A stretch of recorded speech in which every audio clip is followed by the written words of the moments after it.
verser le sang comme les autres. Est-ce qu'il n'y a pas eu plus de grands Comoriens, plus des Adanjouanais, que des Mayotte qui ont versé le sang en 14 et en 41? Et pourquoi aujourd'hui uniquement Mayotte? C'est un esprit colonial.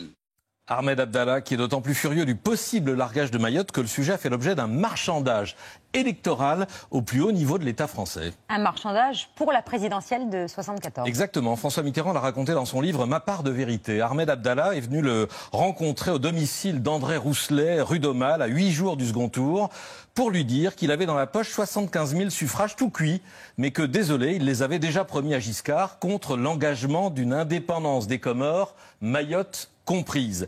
Et le 19 mai au soir, effectivement, j'ai vérifié les résultats, Giscard obtenait aux Comores 73 700 voix de plus qu'au premier tour, soit à peu près 20% de ce qu'il a manqué à Mitterrand pour être élu président cette année-là. Et Giscard annonçait, on l'a entendu tout à l'heure, que les Comores resteraient unis, indivisibles. Un ensemble, un archipel indivisible qu'il semblait incohérent de vouloir démanteler île par île. C'est ce que le président Valéry Giscard d'Estaing expliquait lors d'une conférence de presse 2 mois avant le référendum.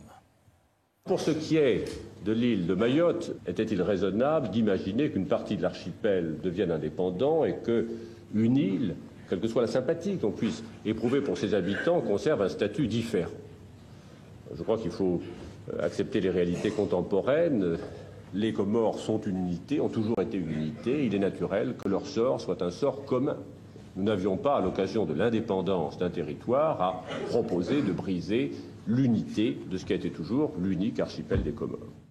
Mais finalement, la promesse de Comores indivisibles n'a pas été tenue. Non, c'est au Parlement que le dilemme n'est allé grandissant face à l'activisme du mouvement populaire mahorais. En juin 75, les députés exigent que la future constitution des Comores soit approuvée île par île, ce qui revient à refuser d'abandonner Mayotte. Abdallah, qui se sent floué, et on peut le comprendre, proclame unilatéralement l'indépendance des Comores. Les Mahorais se placent alors sous protection de la France. L'Afrique, quasi unanime, dénonce le colonialisme français. Un mois plus tard, Abdallah est opportunément renversé. Et voilà comment Mayotte est restée française. Il n'y a plus de conflit aujourd'hui? Ah si, pour les Comores, Mayotte, c'est Taïwan. Le pays n'a jamais admis la division de l'archipel. La France a été condamnée par plusieurs résolutions de l'ONU. L'Union africaine considère toujours ce territoire comme occupé par une puissance étrangère. Cela dit, les Comores seraient bien en peine de donner des leçons au monde. Le pays est dirigé par un putschiste qui vient de faire condamner à la perpétuité son principal opposant, l'ancien président Sambi, pour haute trahison, un crime qui d'ailleurs n'existe pas dans le droit comorien. Mayotte a donc choisi de rester française en 74. C'est donc à l'État français d'y faire régner l'ordre et la paix sociale. Mais est-ce encore possible dans ce département secoué par les violences? Vous alertez, Estelle Youssoufa, sur la situation gravissime à Mayotte. Oui, j'aurais voulu quand même compléter. Vous voyez les couleurs que je porte, ce sont celles de Zenam Déré, qui est l'une des chatouilleuses, les femmes qui se sont battues pour rester françaises. Entendre parler de Mayotte pour écouter l'histoire des Comores, c'est assez désagréable pour dire les choses.